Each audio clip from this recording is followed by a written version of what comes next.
top right-hand corner. Can you see the top right-hand corner, guys? In your top right-hand corner, you have 4 buttons. You have an arrow button. If you press that arrow button, it opens up into a box where you can type in questions. There is a raise hand option. So there is a small raise hand option. If you have any questions during this, you can just raise your hand by just clicking on that. The minute I see a raised hand button, and whenever the next question and answer session time would be there, I would definitely like you to share your question. When I want you to speak, I would click on your mic. The mic button for you would be red right now, or orange as the case may be in some of you.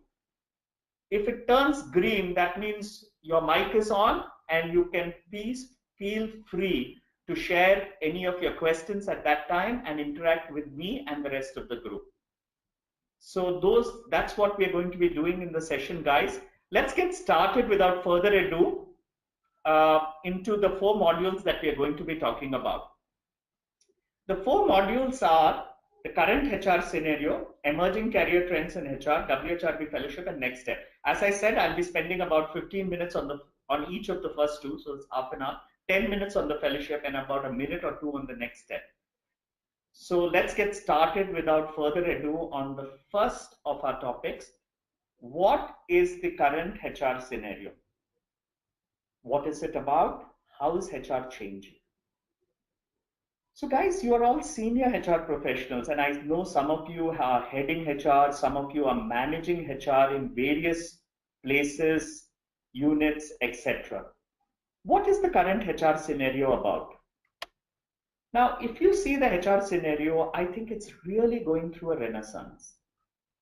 I joined HR about 30 years ago, and when I joined HR, it was all about administration. It was about time operations, it was about some employee welfare measures, it was about, bringing out the payroll, highly administrative job. Today, HR is no longer about that. Those of you who are in HR today are playing a key role in the company. OD, you're playing a key role in terms of looking at how organization has to change. You are looking at driving the strategy within the company and how to make the company optimally perform. To do that, you're working with HR analytics, you're working with talent management, you're looking at leadership pipelines. I think HR is in a remarkable stage today, probably the best it has ever been. If you talk to CEOs, they are also saying there are a lot of changes that they need from their HR professional.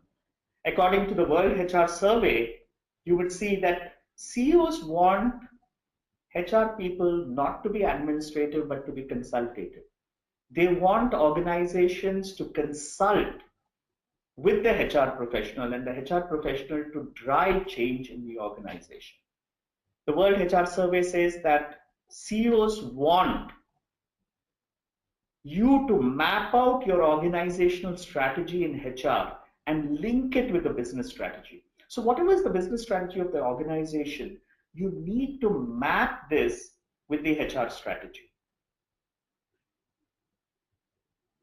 They want the organization's HR to be embedded in the organization, which means they should know the business very well and have a direct knowledge of how to affect the business.